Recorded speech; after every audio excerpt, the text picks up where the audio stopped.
ইরানের সাথে উত্তেজনা আরও বাড়িয়ে মধ্যপ্রাচ্যে দ্বিতীয় বিমানবাহী রণতরী পাঠাচ্ছে আমেরিকা।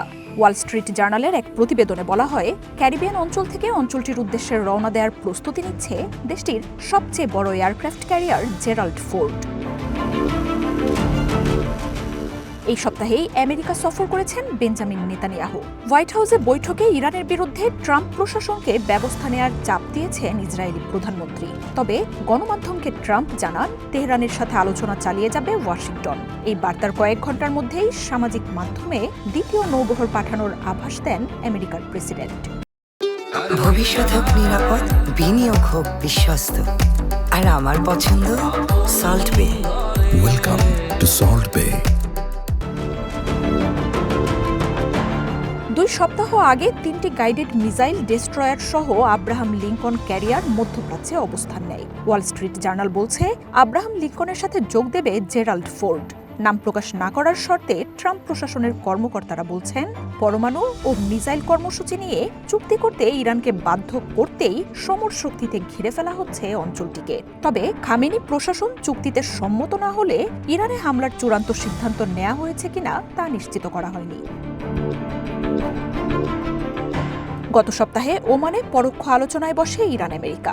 দুই পক্ষই আলোচনা চালিয়ে যাওয়ার কথা জানালেও পরবর্তী দফার ব্যাপারে এখনও আনুষ্ঠানিক কোনো ঘোষণা আসেনি। কূটনৈতিক সমঝোতার মধ্যেই রয়টার্স জানিয়েছে, কাতারের বিমান ঘাঁটিতে মোবাইল লঞ্চারে মিসাইল মোতায়েন করছে ওয়াশিংটন। এদিকে দুই দেশের বেড়ে চলা অবিশ্বাস আর টানাপোড়েনের মধ্যেই ভূগর্ভস্থ পরমাণু ও মিসাইল কেন্দ্রগুলোকে দুর্ভেদ্য দুর্গে পরিণত করছে ইরান। স্যাটেলাইট ইমেজের বরাতে বিবিসির খবরে বলা হয়, পিকেক্স পার্বত্য অঞ্চলে ইউরেনিয়াম ও মূল অস্ত্র ভাণ্ডারকে সুরক্ষিত রাখতে ব্যাপক তৎপরতা চলছে। দেশটির নাতানজ স্থাপনা থেকে মাত্র 2 কিলোমিটার দূরত্বের এই কেন্দ্রটিতে কি ধরনের কাজ চলে তা স্পষ্ট নয় আমেরিকার প্রশাসনের কাছে। উঁচু পর্বতের সুরক্ষা থাকায় স্যাটেলাইট ইমেজেও তেমন কোনো তথ্য পাওয়া যায় না। গত জুনে ইরানের নাতানজ পরমাণু স্থাপনায় হামলা হলেও পিকেক্সে কোনো আক্রমণ চালায়নি ওয়াশিংটন। বিশ্লেষকরা বলছেন, মাটির নিচে সুড়ঙ্গ নেটওয়ার্ক শক্তিশালী করা ও বিমান হামলা থেকে স্থাপনাটি রক্ষায় নতুন সুরক্ষা ব্যবস্থা যোগ করছে তেহরান। ওয়াশিংটনের দাবি, সেন্ট্রিফিউজ উৎপাদনের কথা বললেও আসলে স্থাপনাটিতে পরমাণু অস্ত্রের জন্য ইউরেনিয়াম সমৃদ্ধ করার কাজ চালানো হয়। দেশটির নাতানজ, ইস্পাহানের মতো স্থাপনাগুলোতেও প্রতিরক্ষা জোরদার করার কথা জানাচ্ছে পশ্চিমা গণমাধ্যমগুলো।